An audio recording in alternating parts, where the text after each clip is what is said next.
Everybody, thanks for joining us on the SA Sports Show. I hope you can stay with us for the next hour. We have got plenty coming up on the show. The Olympics, of course, have started. We're going to chat with a couple of Olympians and find out what their road to the Olympics was like, what they're thinking about Tokyo right now. So welcome the great man, Barry Curtin, to the show. Baz, how are you? Fantastic.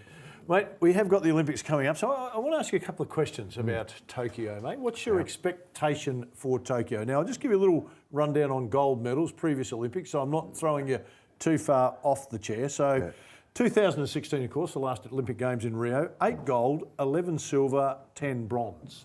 2012 was London. We went 7 gold, 15 silver and 12 bronze. 2008, 14 gold, 15 silver, 17 bronze. Athens, 17 gold, 16 silver, 16 bronze. And Sydney, of course, 2000, I stopped there. That's great Olympic Games for us. 16 gold medals in Sydney, 25 silver and 17 bronze. So we had a total of 58 medals in 2000. Then we went to 49, then to 46, then to 35. So we've dropped every Olympics since Sydney. Are we starting to climb back up, or are we going to drop under a total of 29 medals? I actually did the sums on that a couple of weeks ago to see where we were sitting and how we've been tracking, and read some comments from people who would probably know. I think we'll do okay here. I think we'll do okay in Tokyo. I think we're on an upward trend. I think there's a couple of sports where we're going to surprise. And I think they're the keys to medals. I'm really looking forward to this, Phil. I know a lot of people aren't. A lot of people going, oh no, there'll be no crowd, there'll be no nothing. But I'm really looking forward to it started to get television. A feel, hasn't it? Yeah, it has got that feel. Again. You pumped me up a few weeks ago when you started talking about the eights, the girls. The rowing, Right, now, the women's foursome. And I all of a sudden felt, yes, here we go. Girls, I'll be watching that. I'm going to watch that. Which made me think then, well, God, I'm going to be watching everything. Because I am. And I am looking forward to it. And I do think Australia will do a little better than they have done in the past. Because one sport we talked about, we got Brett Maher coming in. We'll have a chat about. I think the Boomers are a little chance for a medal. We know the Opals always are. The Opals are there. The Opals will be around the mark again, despite a couple, one pulling out and whatever, which surprises Liz me. Cambage. It surprises me, but you know that's beside the point, because I still think they're good enough to win a medal. But I think the swimming, there's a few things here that we never surprise really, do we, in the pool? But I think there'll be a couple. Are we expecting a lot from our boy Kyle Chalmers, South Australian Absolutely, boy? absolutely. I think he's a Monty. I think he's peaked at exactly what I think they trained to peak. Yes, they do. At the time, but. Well, you talk to his dad, he's ready to go. He's ready to rock and roll. So I think we'll surprise in a few, mate. I think, One of the new sports in surfing, of course, for us, Sally Fitzgibbons is the world champion, so we could see a gold medal come from her. So how do you feel about surfing as a sport at the Olympic Games? I think surfing should be in there anyway. Well, mate, there's been some sports in there that I don't agree with, for sure. But no, surfing is a genuine sport, isn't it? Absolutely. It's a genuine, tough I'm glad you say that, because the reason I got asked that the other day, I said, I'm all for it. I'm all for it. I said, but I guarantee you this, if we get a gold medal, everyone will go, surfing should have been in. Love surfing. Gee, surfing was good, wasn't it? That's right. That's right. Well, so they've just recently put golf in.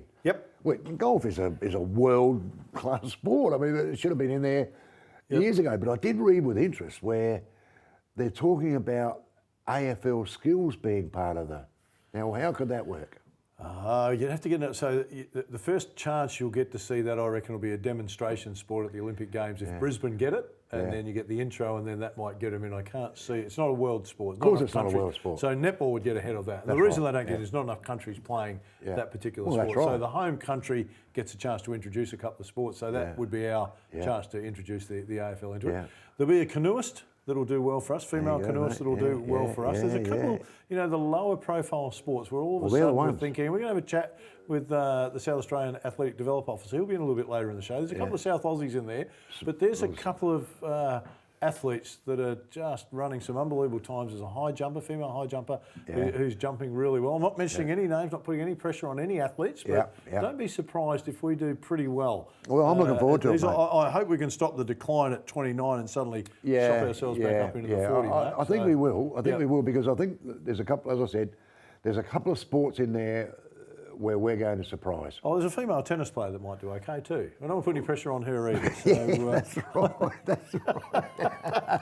That's right. Hey, listen, So we need to good get luck up to Margaret and Court. over to Jamie to find out what's going on with the news. Jamie, what have you got for us? Cheers, guys. Well, it's been a cracker of a week for sport, especially the footy. I'll be taking you through it all with SA Sports Show's weekly wrap-up of local news. In the AFL last Saturday, we saw the Saints get put in their place by the Power in a thrilling 74 to 61 point match. Although Mitch Georgiades stole the spotlight away from Charlie Dixon in the forward line with 4 of his own goals, Dixon showed up in the final term. A goal ahead of the Saints with a minute remaining, Dixon managed to find the ball using trickery to outmaneuver his opponent and claim the sealer. Ollie Wines also put on a show in the midfield, accumulating 36 disposals, 11 clearances, 5 tackles and a goal. He was awarded the fans' MG MVP for the 3rd week in a row, claiming all 5 votes for the 8th time this season. The boys in teal are now 4th on the ladder and are versing Collingwood tonight. Also happening tonight is the beginning of the Novita SANFL Wheelchair Football League, which is currently being played at Lights Community and Sports Centre.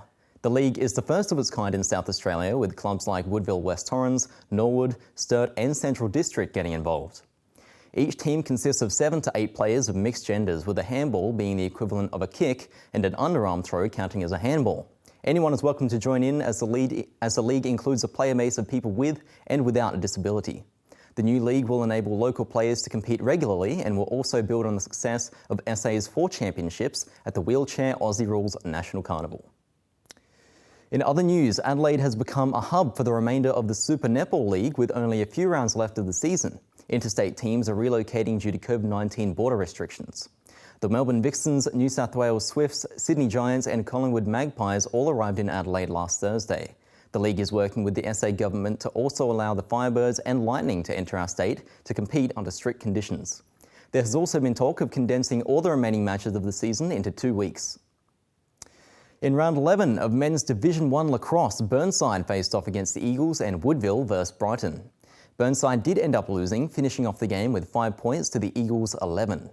Woodville also ended up getting smashed by Brighton, losing 4-22 at the final siren in Saturday's match at Findon Oval.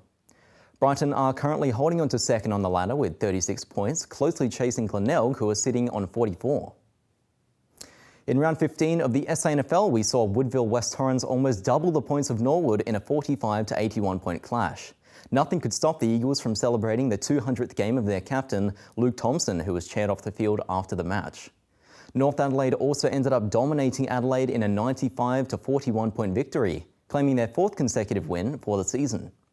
The Roosters led the Crows at every change, with Campbell Combe, Andrew Moore and Harrison Wigg sitting at the top of the statistics. Sturt also defeated Central District in a 23 to 36 point match. In what turned out to be a rather uneventful match, Sturt maintained their spot in the top 5. That's all we've got for you this week. Be sure to stick around because we've got plenty more on the way. I'm Jamie Tinikoff and we'll be right back after the break.